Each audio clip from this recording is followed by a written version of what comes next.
মরহুমা বেগম খালেদা জিয়ার বড় সন্তান তারেক রহমান।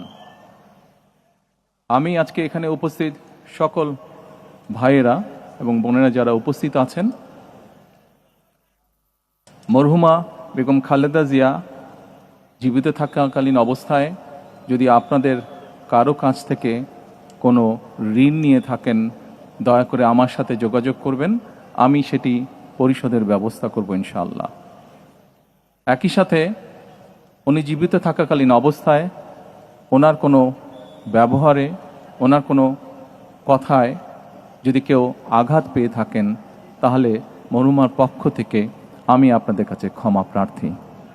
দোয়া করবেন আল্লাহ তাআলা যাতে ওনাকে বেহেশত দান করেন। আসসালামু আলাইকুম।